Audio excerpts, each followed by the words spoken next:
my life who have lost loved ones in Gaza. A friend of mine who described his mother standing on the rubble of her home, trying to shoo away dogs for 2 days straight to keep them from eating the bodies of her children and grandchildren.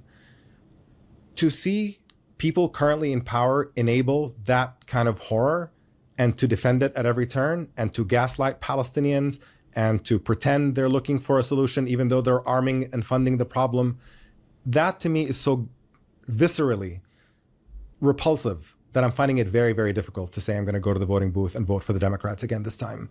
Nonetheless, I'm also cognizant of the fact that we do have those two options, and Trump, for me, domestically, is a threat to democracy. But he's contributed to an environment in which things have moved to a more extreme direction domestically. And to try to overturn an election that you lost, to try to overturn democracy, to me is a red line. And that is just, it's crossed, and I can't imagine a scenario in which I would vote for Donald Trump. Trump brought peace to the Middle East. There was never war between these people. Like, there peace to, where's the conflict that was resolved?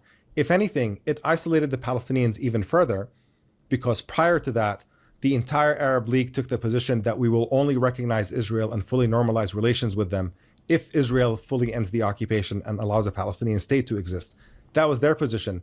Trump peeled individual countries away from that, and so he was further isolating Palestinians.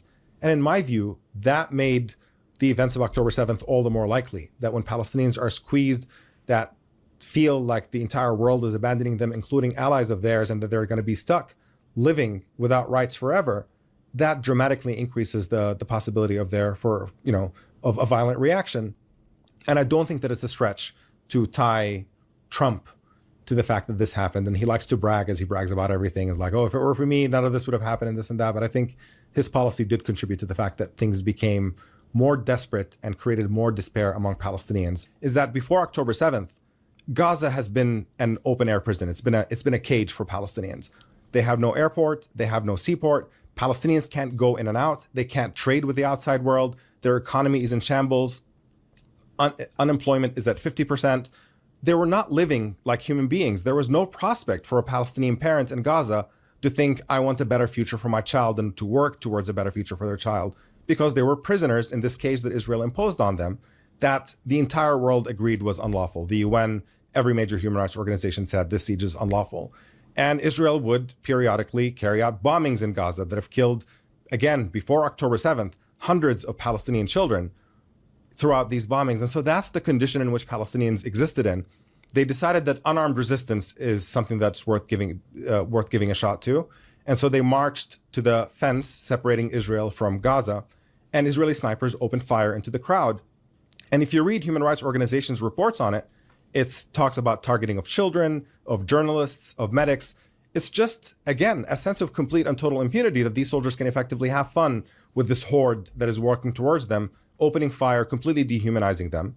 And when you think of that being the last straw of every means of resistance Palestinians tried, there is absolutely no surprise at the fact that Hamas is able to recruit tens of thousands of fighters in Gaza. That is the natural outcome of a situation that is fundamentally unjust and drives people to extreme behavior. And that is such a good point. Often you hear about political analysts from the other end saying, hey, when Hamas attacked Israel on October 7th, they knew what Israel was going to do. They knew what the response was going to be. So in effectively, Hamas is the one that's killing all of these Palestinians because they caused this. Well, does it go the other way then? Because if Israel knew that creating an open-air prison for these Palestinians, controlling the water, controlling the electricity, controlling everything, stripping them of their dignity, just all these, the IDF just committing horrendous crimes on them on a daily basis. What did they think was going to happen? They're stripping them of their freedom and their liberties. Did they not expect this to happen? Because if they didn't expect that to happen, something like some outburst like this to happen, then I think they're stupid. I think they knew darn well it was going to happen eventually. So what we have today, we have an interview with Omar Baddar, who's a political analyst on Impact Theory show. I noticed that this podcast widely went unnoticed. It didn't have that many views. And I watched it, and I took the whole 2.5 hour interview, and condensed it into like half an hour, 45 minutes, so you don't have to go watch the whole entire thing. And if you enjoy that and you appreciate that, make sure you like this video and subscribe to my channel. Do your part. We are one of the fastest growing channels in this niche.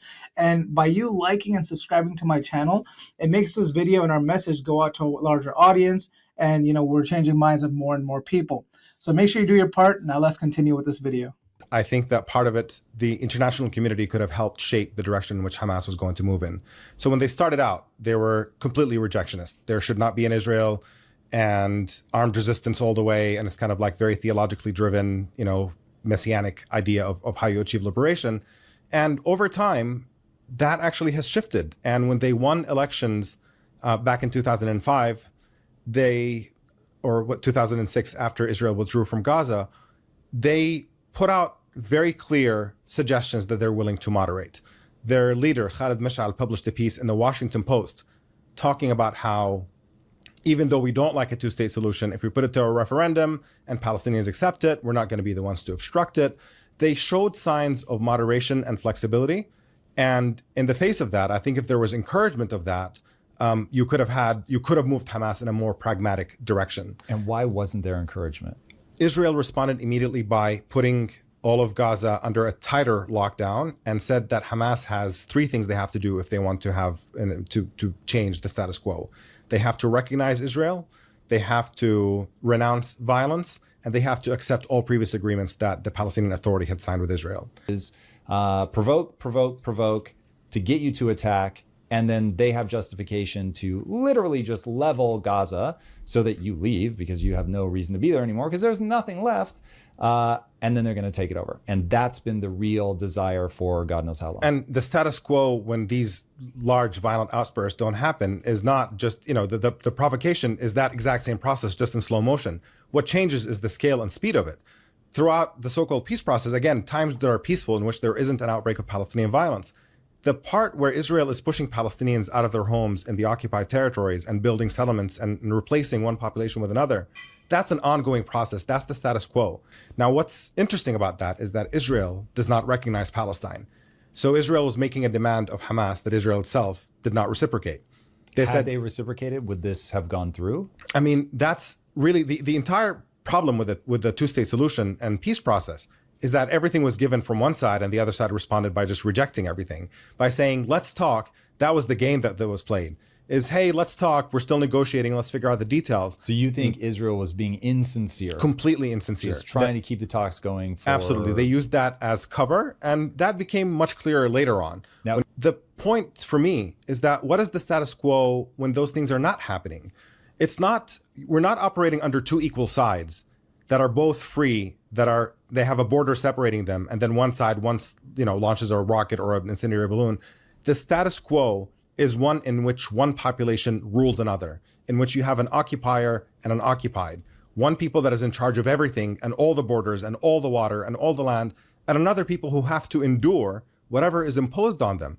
So even though you can you can point to random instances of Palestinian violence, and they're certainly real, and they're obviously not all justified because of that distinction between civilian targets and military targets, that doesn't change the fact that the fundamental reality, the status quo, is one itself of injustice. So we play this game of what came first. And every time you get into an argument about what happened, well, they did this because of that. Well, they did this because of that. And you can have that timeline go back forever. And I'm not interested in tracing that timeline back forever. If you want to trace it back forever, it still starts with the fact that Israel displaced Palestinians to create Israel. That to me is the starting point. But I don't think we have to play that game of tracing it all the way back. We have a status quo and an existing reality in which one people is free and another people is not. And so whenever people talk about what's the cause of violence, obviously the starting point, when we talk about who started it, the people who's denying freedom to another people is by definition the aggressor, because that's the dynamic between them. Not to mention that Israel literally has a military. They have the IDF. Palestinians don't. They don't have any people that are protecting them, and they're not getting their own. They can't become their own country, so they don't have their own military. So when there is a resistance force, automatically it's labeled as a terrorist organization. If they had a military, maybe they would have a fair chance in fighting back. Did it fail? What happened? In 1993 was the launch. In 1988, Palestinians recognized Israel. And then there was the talks leading up to the official peace process. 1993, the Oslo peace process began. That was based on the idea that Israel was going to end the occupation and Palestinians get to have a state. But within that, there were some details that Palestinians just assumed good faith on the part of Israel. They said, we're not going to take over all the West Bank, but there's going to be some natural growth of settlements. And the Palestinians said, yeah, that's fine. Like if some settlement expands a little bit here or there. But then what happened in the subsequent 7 years is the number of settlers doubled, like the expansion of those settlements. It was not natural by any stretch of the imagination. It was Israel transferring its population into the occupied territories in violation of international law and making clear that there's no Palestinian state that's going to be allowed to exist viably at the end of that. The Israeli argument is, no, we said fine, we're going to give you a Palestinian state. But when you look at the maps of what was offered, it's basically Swiss cheese. It's areas, Bandustans, like what was basically what black self-rule was in apartheid South Africa. It's these tiny isolated areas. And Israel's like, you can call that a state. Here you have a state, but obviously it was not viable. Had no control of its borders. Israel controlled everything, including the water resources and so on. It just simply was not viable, to the point that Israel's foreign minister at the time, when the things fell apart in the year 2000 and you've had a Palestinian uprising, the trigger of that Palestinian uprising was Ariel Sharon, a war criminal by any definition. He was Israel's defense minister at the time, walking over into the Muslim part of Temple Mount, what's called the Noble Sanctuary, where the Al-Aqsa Mosque is and everything, surrounded by 1,000 soldiers as a show of saying, we're never going to relinquish Israeli control of this area. And that triggered Palestinians to throw rocks and shoes at them. Israeli soldiers opened fire, killed 7 unarmed people, and that just basically sparked the Palestinian uprising, the Second Intifada. It's not the incident. The incident is just the straw that broke the camel's back. The buildup of that was 7 years in which Palestinians kept being told, independence is coming, your state is coming, your freedom is coming, and it simply never came. And that led to that explosion. Okay, do you think that the average Israeli has this, what I'll call cynical view that you're saying that Israel, the country, the government, puts forward, which is we're going to get it all no matter what, and everything else is a sham? Do you think the average Israeli also believes that? What I think Israel effectively did is lay the blame on Palestinians for the failure of those talks. So I don't think that the discourse that was intended primarily, I think, for an external audience as a way to relieve Israel from pressure played well. It was basically propaganda that worked effectively within the Israeli population as well, which is the idea that we offered Palestinians a state and they said, no, clearly they just want to destroy us. That's why there is no peace. I think that narrative took hold within a good portion of Israeli society. And that contributed to the belief that just peace with these people is not possible. Oppress them or push them out or whatever, it doesn't really matter. That kind of became the dominant attitude. The opposite, that younger people are far more anti-Palestinian than the older generation. And so things are trending in a very, very dark direction. You can watch endless footage of Israeli youth marching by the hundreds, chanting death to the Arabs. Not just 1 or 2 isolated instances, but it's the norm. There's something called Jerusalem Day, in which Israelis celebrate their capture of East Jerusalem. Again, illegal under international law.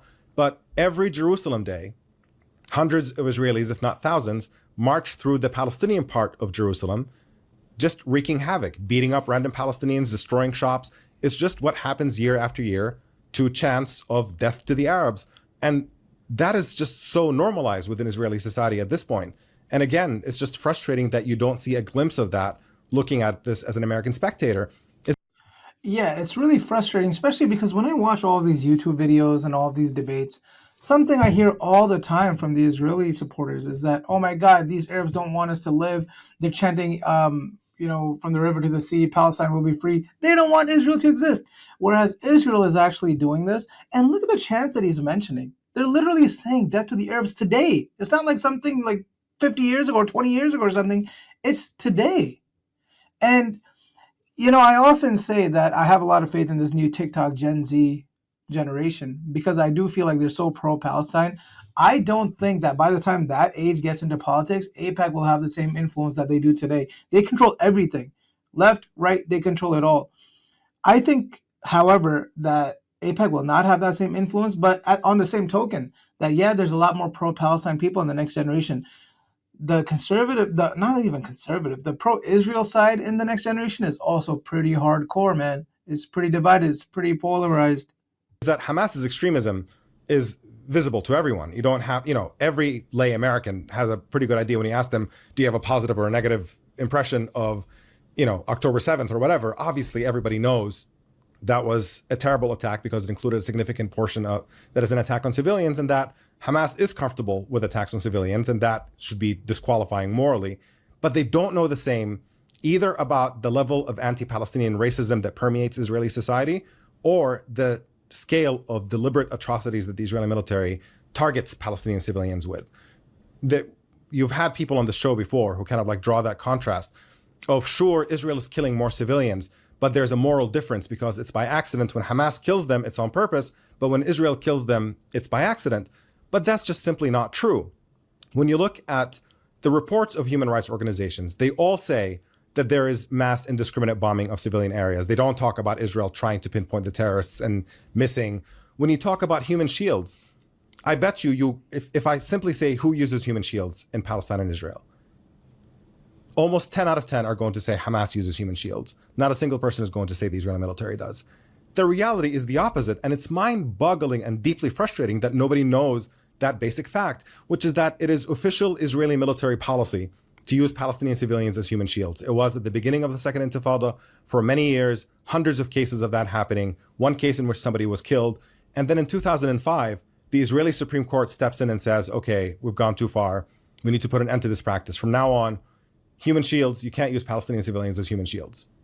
And the Israeli military objects. The Israeli defense minister at the time goes to court to argue the opposite case, saying using Palestinian civilians as human shields saves the lives of our soldiers, and it should be allowed.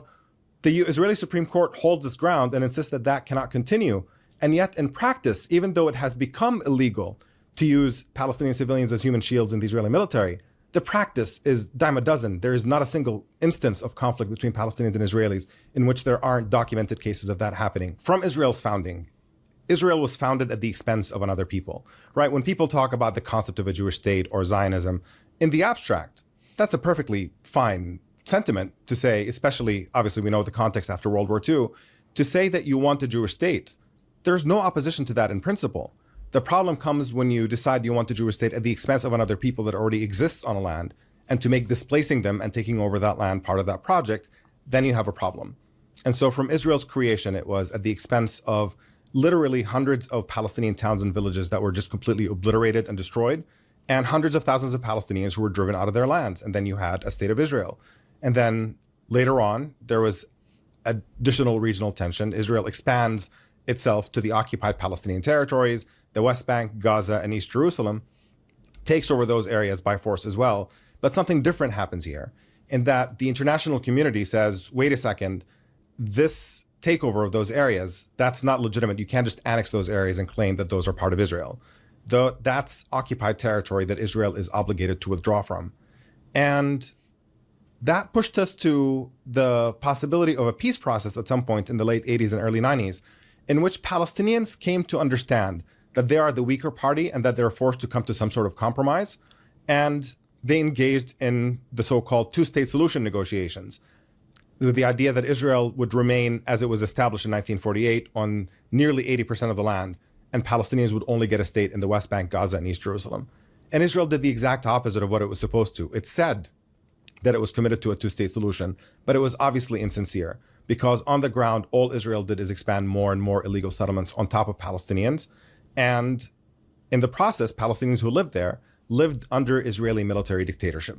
They had no rights. So you look at the West Bank today, where there are illegal Israeli settlements directly right next to Palestinian villages. The Israeli settlers live under Israeli law. They live in democracy. They have full voting rights. They have full mobility. And the Palestinians who live directly next to them, they have no rights. They don't have enough water for their towns and villages. They don't get to vote for the government that controls their lives. They are effectively subjects. And when you look at the kind of violence and abuses that they endure as a matter of status quo, I'm not even talking about moments in which violence escalates and we've got an outbreak of a war or anything like that, but just the daily existence of Palestinians under occupation is just unspeakable brutality. Palestinian children are systematically processed through the Israeli military system and thrown in detention where they are routinely tortured, beaten up. That's daily life for Palestinians. So back to your original question, which is then why is Israel finds itself now on potentially the path of confrontation? It's because we've nurtured an unhealthy lack of accountability in Israel, that the thought that somebody else might push back on them and that they might be forced to behave in the region as an equal rather than a dominant force that can do whatever it wants and takes whatever it wants is out of their normal frame of reference. What I'm hoping for is that the United States, as a country that has leverage over Israel, can behave, when we talk friends don't let friends drive drunk, is to understand that they're on a dangerous path and for the US to intervene and put an end to this before we have to find out through mass death throughout the region through a regional war.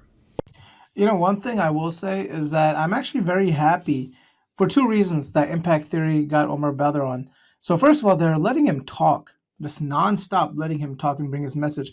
On Piers Morgan, which is where I first was introduced to Omar, he barely let him talk. He just constantly get interrupted constantly. And I'm like, yo, this guy is pretty smart. Let him talk.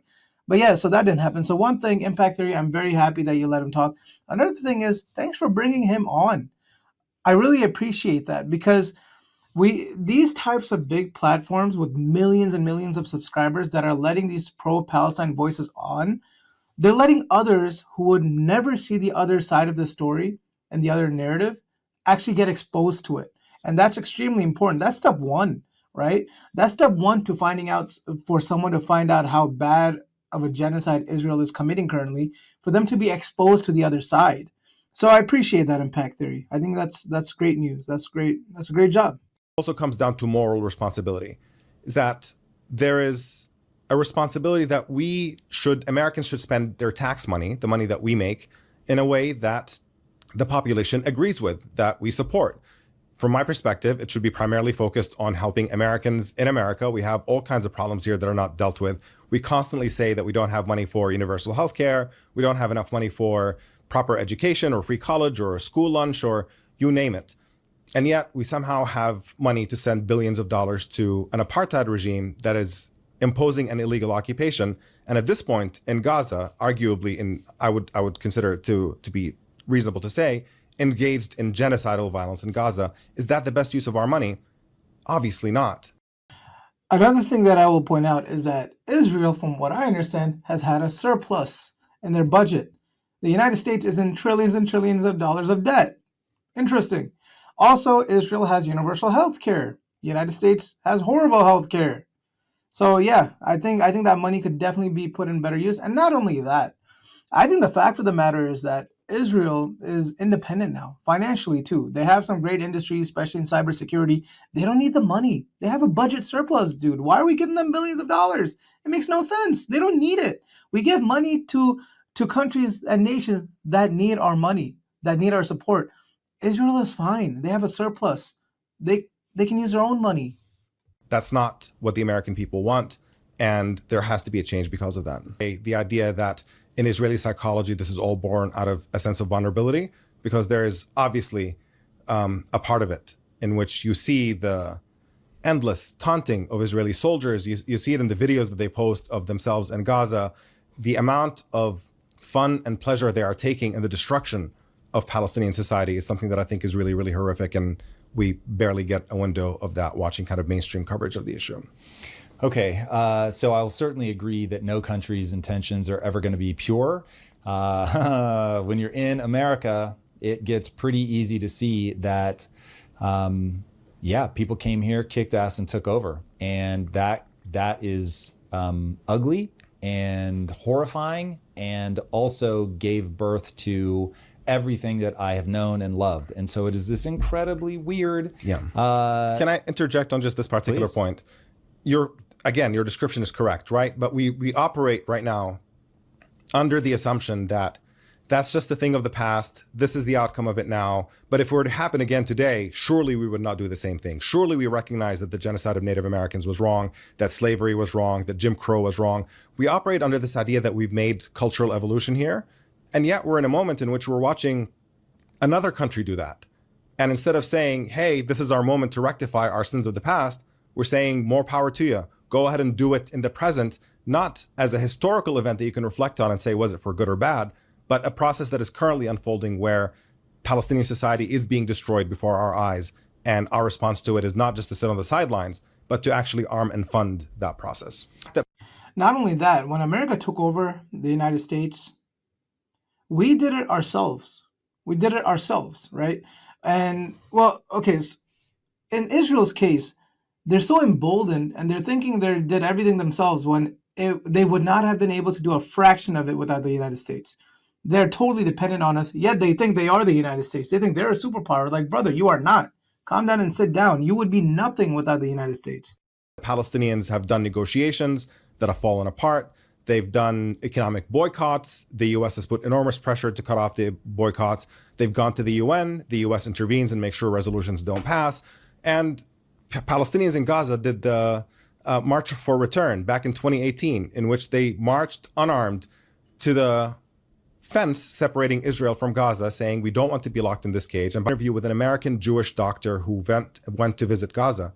And what the doctor described is the fact that there was a systematic targeting of Palestinian children with sniper bullets. And that has been repeated by many other testimonies of international doctors who have been, that they see just an unbelievable number of Palestinian children who arrive with a single sniper bullet lodged in their brain. And they've concluded that there is obviously a targeting of Palestinian children. And you see it sometimes caught on tape. There was a young Palestinian child holding the hand of his mother and of his grandmother, and the grandmother is waving a white flag, and they're walking perfectly, obviously not posing any threat. An Israeli sniper takes out the grandmother, the child goes running off. No accountability for that kind of instance. And it's not only happening in Gaza, even in the West Bank.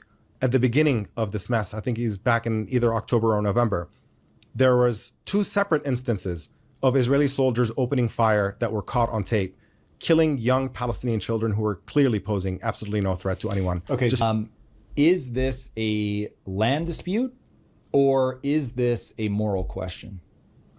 I don't think that those are mutually exclusive in this case. It is obviously the core of the problem is that one people is being pushed off of their land and being taken over by another. And I think that that has significant moral implications about what is the correct way to resolve the situation. Even if you're genuinely, what you're doing is trying to defend yourself, the idea that you can slaughter tens of thousands of children from another people in order for you to live in a little bit more security is a obviously morally broken way to look at the world, that the lives of other children ought to matter the same as anybody else's. But my problem with that, the bigger problem is that the starting point is false. Israel is not defending itself in Gaza. Israel is defending its occupation, its system of apartheid and dominance over Palestinians. To live in Palestine, they deserve to have full rights there the same way Israelis enjoy them. And you can either do it through one state, and we're all familiar with that. You can think of, in the United States, what pre-Jim Crow life was like versus post. We just have equality for everyone. And the same thing with South Africa, sort of ending apartheid and everybody gets equal rights. Or if you want to indulge the Israeli fear of the prospect of one state and what it means for Jews to potentially be a minority in the land and all that stuff, the alternative is 2 states, which Palestinians have already bent over backwards to accommodate as a compromise, in which they only get a fraction of the land back, 22%. And if you don't get to have a tiny state and you don't get to have equality, and what you're proposing is permanent apartheid in that land, that is morally indefensible and requires an intervention.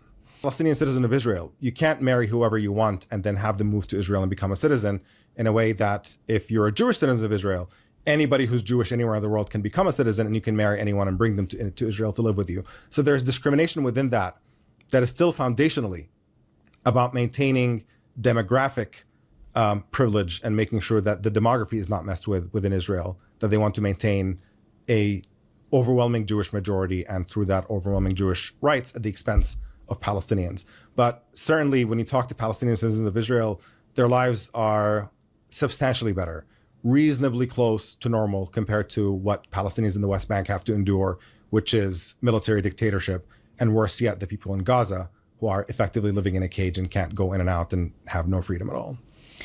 Okay.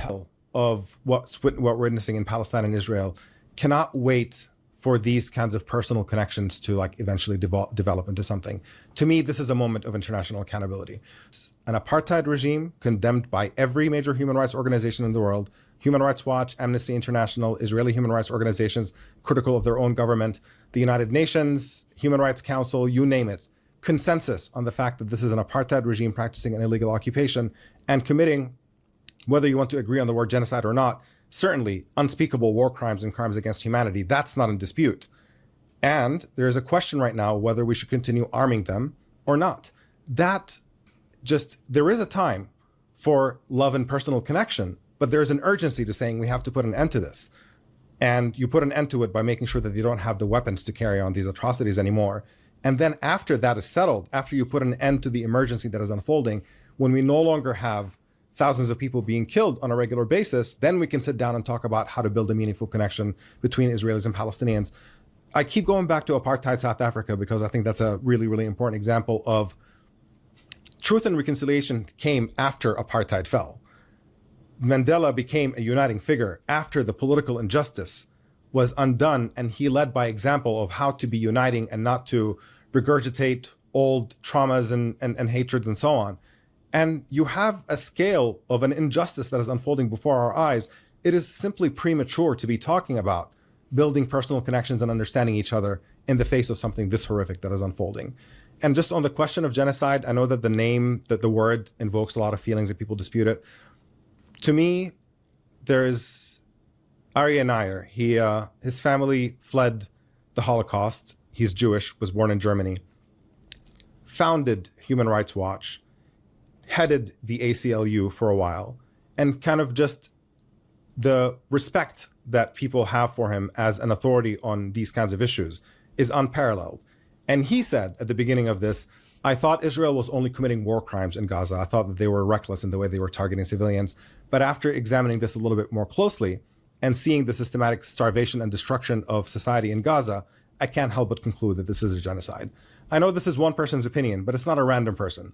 Somebody who is Jewish, is an authority on these kinds of issues, and started with sympathy for Israel and wanting to make excuses for Israel's conduct, and could not help by looking at the fact but conclude that Israel is systematically destroying society, Palestinian society in Gaza. These, in my opinion, are all semantics that Israeli media uses and propaganda that they use to divert the attention, because this is not solving anything. Like, one thing that you've seen a lot more lately is the definition of genocide. It's like, oh, they're not committing genocide. Do you even know what genocide means? Okay, brother, you just looked at the definition on Google like 3 weeks ago. Calm down. The other thing is also, oh, Palestine, there was never a Palestinian people. Palestine is not a country, not a nation state. All of this nonsense. These are just random like semantics people are looking into just to destroy the argument or destroy the case of the Palestinians, right? Because obviously there were people living in that area, whether it was a nation state or not. There was an area. Everyone there referred to it as Palestine or Philistine. There were people living there. So you're just going to disregard that just because they didn't have a nation state and all of that? It's silly. And then obviously, okay, the definition of genocide. Who decides the definition, right? Is Israel killing all of the Palestinians in that area or not? It seems like they are. They're getting rid of them, getting them to move everywhere else. So, these are just silly things. Even if you are not agreeing on a definition, does it take away from the fact that they're killing tens of thousands of children and women? Does it take away from that? No. Indiscriminately, by the way. I'm sure there are things that Israel has to offer to other people that makes them not want to abandon their ally. So for whatever reason, which admittedly on this, I literally know nothing. But if I look at the way that they're being treated, I say, okay, well, clearly there's a mutually beneficial relationship, even if I don't understand it. Yes and no. So, right, when you think of why the relationship became what it was, the special relationship, it came on the back of the 1967 war, in which Israel defeated Egypt, Syria, and Jordan in 6 days and just like blew everybody out of the water, captured all this massive territory. They tripled their size. And I think the US was interested in being allies with a country that is that powerful. And so they thought this is a good, the US had different countries in different parts of the world that play regional cop, basically local cops. And having Israel be that for the United States seemed like a no-brainer. And so Israeli military funding, US military funding for Israel jumped 100-fold very, very quickly after that. And that is the natural alliance, is that you have a region that is strategically important. They've got a lot of oil in the region, very important resource for the world. And you want to be allied with a government which, in contrast to other, like, for example, the Saudi government is allied with the US. But the government does not represent its people. It's an authoritarian regime. And so there's the possibility of them being overthrown, and things could switch overnight between what Israel does in Palestine versus when Israel oversteps on major significant US strategic interests. So when they tried to sell military technology to China back in 2005, George W. Bush took a stance, very aggressive one, refused to meet with Israeli diplomats and told them they need to back off. And they backed off and they issued a public apology. So you can see that the US is in charge when it matters. But then when it comes to how Israel treats the Palestinians, there isn't an overriding strategic reason why the US cares about Palestinians. And this is where you see the Israel lobby in the US bully the US administration on multiple occasions. You had it in 2002. You have it with the building of settlements in general. You constantly have the US telling Israel, you need to stop these provocative acts of building settlements and put an end to it. And Israel just constantly kicks sands in the US face and just keeps expanding settlements. They did not run up against a collection of US strategic interests that would come together to push the Israel lobby down. So in a way, I can admit that Israel is useful to the US in some ways, but I'll say that what Israel's doing in Palestine is 100% harmful to US interests. There's no reason to back it up. And this is where the Israel lobby has an outsized influence. They have a ton of money. They're not afraid to show it. They brag about it. There was a time in which somebody who worked at AIPAC, talking to Jeffrey Goldberg, a pro-Israel journalist at The Atlantic, pulled up a napkin off the table and said, see this napkin, within 24 hours, I can get the signatures of 70 senators on it. Just kind of bragging at the fact that they can get their way. And that's because they do spend their money and they push their weight around in Washington. They oust members of Congress who are critical of Israel and they try to support people who are. Their power has diminished slightly. There's a change in public opinion in America where young people really diverge from the older generation and they're beginning to really push back on the Israel lobby in some ways. This is really true, and it's a great thing you see in U.S. politics going on right now. The left and right seem to be kind of uniting on this one issue of, wait a minute, why does Israel have so much control of our politics? Very interesting, and 10 years ago, this would never be the case. But to me, that dynamic on why we back them when they do what they do in the West Bank and Gaza, that is absolutely not in America's interest, and that is the Israel lobby bullying American politicians into going along with it, to the point to where we've created a political culture in the US where our politicians sound like robots. No matter what you ask them, it's like, I support Israel, has the right to defend itself, two-state solution. It's just an empty slogan that doesn't mean anything. They just say it in response to anything that they're asked about, like kind of glitching bots. And that's kind of where you can tell that this is not, this isn't driven by any kind of American strategy where we have a vision of where we want to go and not. And Biden keeps leaking to the press that he has frustrations with Netanyahu and why won't he do this and why won't he do that? And he tells him your bombing in Gaza is indiscriminate and it goes too far. And Rafah is a red line. And time and again, Netanyahu disregards him. And you have a US administration that is basically worried about picking a fight with the Israel lobby. And what that looks like is the Israel lobby mobilizing pro-Israel members of Congress to attack the administration for quote unquote being too hard on Israel. They just don't want to deal with it. The Palestinians don't seem like a significant enough reason to invest this political capital. Like in defense of Palestinians, let's not have this fight. We have other national priorities. And that's part of how Israel keeps moving in a more extreme direction. And Iran has a pretty powerful narrative that is built on the injustice that Palestinians are suffering. And it gives them enormous leverage in a region that is deeply frustrated with the way Israel is getting away with treating Palestinians the way it does. And this is a major point of weakness for the United States, that we talk all this lofty rhetoric about freedom and democracy and human rights, and yet we're arming and funding the destruction of Palestinian society with the most horrible abuses and the denial of freedom for Palestinians. That, speaking out of both sides of our mouths, has not gone unnoticed on the region. And so even the populations of rulers that are pro-US, they're terrified of their populations on this particular question. So you have the Egyptian government, the rhetoric is anti-Israel, even though the policy is effectively pro-Israel. The same thing with Jordan. The majority of people who live in Jordan are of Palestinian origin.